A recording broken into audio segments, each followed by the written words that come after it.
Welcome to Nivas news. మా channel మీకు నచ్చినట్లయితే లైక్ చేయండి, షేర్ చేయండి, కామెంట్ చేయండి.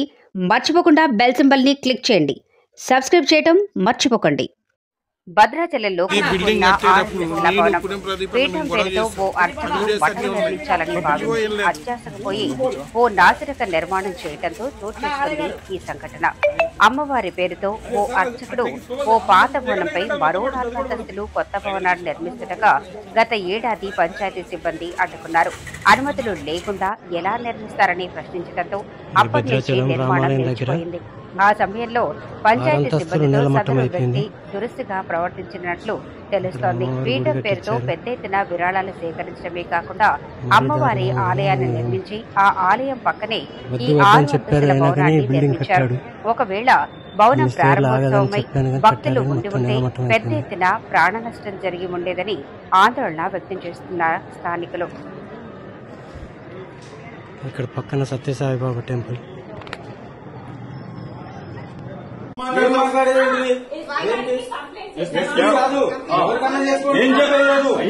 సాగాను నేను ఈ పన్ను చూసుకో. ఖబర్దార్, జాగ్రత్త. సార్ ఏంటి సార్ ఇది బెదిరింపులు? నువ్వు 10 మంది దగ్గర అడుగు తిట్టున్నావు. నువ్వు డబ్బులు అడిగావు. నువ్వు డబ్బులు అడిగావు. సాక్ష్యం చెప్పు. సాక్ష్యం చెప్పు. అడిగావు నువ్వు. డబ్బులు ఇస్తే మిమ్మల్ని అందరినీ ఏరిపారేస్తా. నేను మిమ్మల్ని అందరినీ ఏరిపారేస్తా. జాగ్రత్త. ఏం చేస్తా చూపిస్తా. నువ్వు మీ నాన్న మీ తాత ముత్తాతలు కావాలి.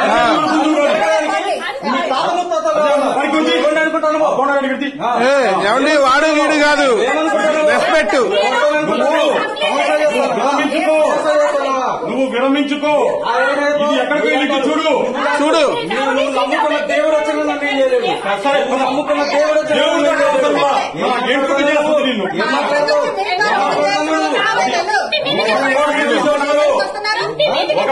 ఈవో గారు వచ్చారని వచ్చాం.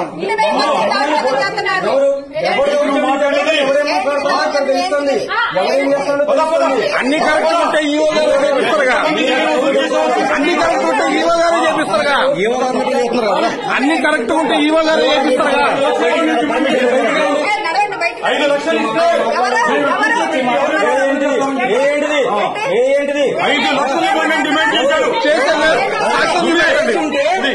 సాక్ష్యం చూపెట్టండి. సాగోనని చెప్పాను. 5 లక్షలు అడిగారు. 5 లక్షలు అడిగారు. సాక్ష్యం చూపెట్టండి. 20 లక్షలు. నువ్వు 2 లక్షలు 5 లక్షలు నిన్ను నువ్వు అడ్డం పెట్టుకుని మీ అందరికి పుడిచిపారేసే టైం వచ్చింది. అందుకే నా దాకా వచ్చింది. Okay okay. మాదైతే ఏమండి ఒక స్లాబ్ వేసుకోవట్లేదు కానీ మమ్మల్ని ఏం చేయగలుగుతారు? నీ వల్ల కాదు. ఈవో గారు ఉన్నారుగా. ఈవో గారు కరెక్ట్ అయితే ఆయన వేపిద్దరు కదా.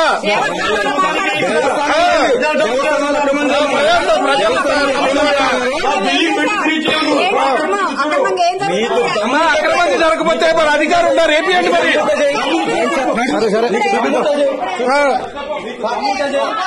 అధికారులు ఉన్నారు కదా, అధికారులతో చెప్పండి పర్మిషన్.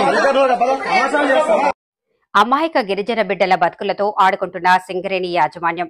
హైకోర్టు స్టే ఆర్డర్ ఉన్నప్పటికీ దౌర్జన్యంగా వ్యవహరించి 80కి పైగా అమాయక పేద గిరిజన లంబాడీ ఇళ్లను వారికి న్యాయం జరగకముందే ఇళ్లను కూలగొడుతూ భూములను అక్రమంగా స్వాధీనం చేసుకుంటున్న సింగరేణి యాజమాన్యం.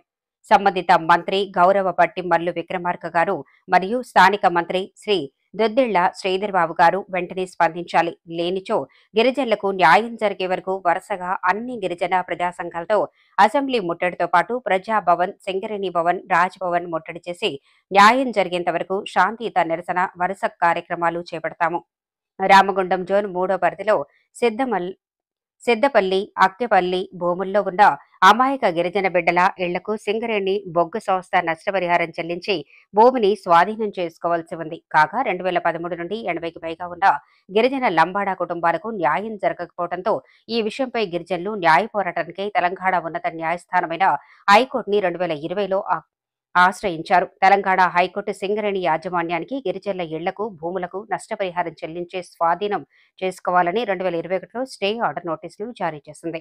అమాయక దళిత గిరిజనులకు నష్టపరిహారం విషయంలో న్యాయం చేయకుండా సింగరేణి బొగ్గు గ్యాలరీ సంస్థ కొన్ని సంవత్సరాలుగా కాలయాపన చేస్తుంది. ఇటీ విషయం తెలంగాణ హైకోర్టు పరిధిలో ఉన్నప్పటికీ దౌర్జన్యంగా వ్యవహరించి ఆ గిరిజన ఇళ్లను సింగరేణి యాజమాన్యం కూలగొడుతూ అక్రమంగా భూములను స్వాధీనం చేసుకునే ప్రయత్నం చేయటం చూస్తే గిరిజనుల పట్ల సింగరేణి అధికారులకున్న చులకన భావం, నిరంకుశత్వం అర్థమవుతోంది.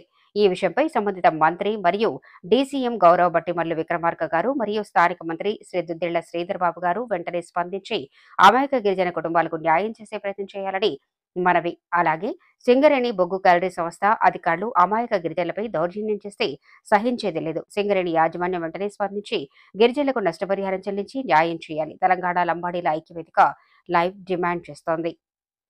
లేనిచో అన్ని గిరిజన లంబాడ ప్రజా సంఘాలు, ప్రతిపక్షాలు, వామపక్షాలను కలుపుకొని గిరిజనులకు న్యాయం జరిగే వరకు సింగరేణి సంస్థపై, ప్రభుత్వంపై పోరాటాన్ని ఉధృతం చేస్తామని అన్నారు.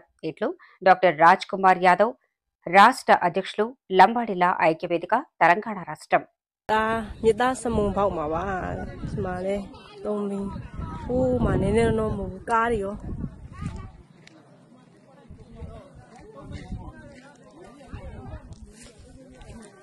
mà chiếu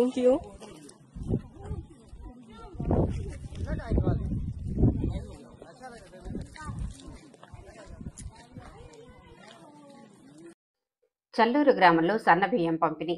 Huzurabad Nivas news. వీణావంక మండలం చల్లూరు గ్రామంలో ఉచిత రేషన్ సన్నబియ్యాన్ని పంపిణీ కార్యక్రమాన్ని ప్రారంభించి లబ్ధిదారులకు సన్నబియ్యాన్ని పంపిణీ చేశారు. బీజేపీ నాయకులు మాట్లాడుతూ కేంద్ర ప్రభుత్వం పేదవాని ఇంటిలో సన్నబియ్యం ఉండాలి, పేదవాడి కడుపు నింపాలి, ప్రతిరోజు పండుగ కావాలి అనేదే మా ఆలోచన అని తెలియజేశారు.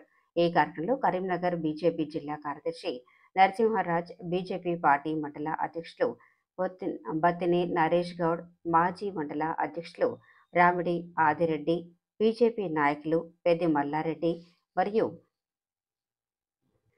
శాంసన్, ముచ్చాల రవీందర్, గూడపు సమ్మయ్య, శంకర్, నవీన్, హరీష్, శివ, గట్టయ్య, వినయ్, వెంకటేష్ తదితరులు ఈ కార్యక్రమంలో పాల్గొన్నారు.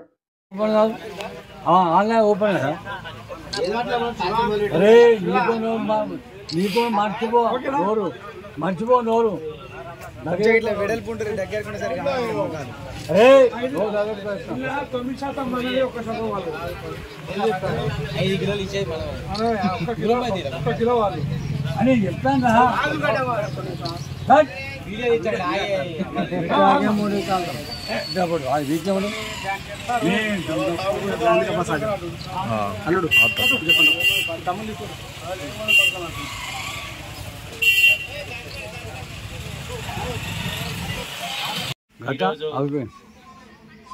భారతదేశంలో అట్టడుగు వర్గాలకు అందరికీ బియ్యం అందించాలనే ఆలోచనతోటి నరేంద్ర మోడీ గారు గత కరోనా సీజన్ నుంచి ప్రతి ఒక్కరికి 5 కిలోల బియ్యం చొప్పున ఇవ్వడం జరుగుతుంది.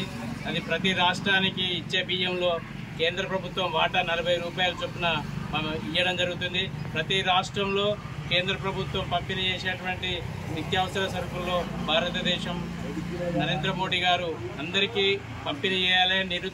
నిరుపేదలు ఉన్నటువంటి గ్రామీణ ప్రాంతాల్లో ఉన్నటువంటి ప్రతి జనానికి ఈ అన్నానికి ఎప్పుడు లోటు ఉండద్దు, తిండికి లోటు ఉండద్దు అనే ఉద్దేశంతో ఈరోజు భారతదేశంలో నరేంద్ర మోడీ గారు మన తెలంగాణ ప్రాంతానికి కూడా ప్రతి ఒక్కరికి సన్న బియ్యంలో కూడా ప్రతి కేజీకి 40 రూపాయల చొప్పున నరేంద్ర మోడీ గారి కేంద్ర ప్రభుత్వం అందియడం జరుగుతుంది. అదేవిధంగా ఈరోజు చల్లూరు గ్రామంలో కూడా వీణావంక మండలం చల్లూరు గ్రామంలో కూడా ఈ సన్నబియ్య కార్యక్రమంలో మేము ప్రారంభోత్సవంలో పాల్గొనడం భారతీయ జనతా పార్టీ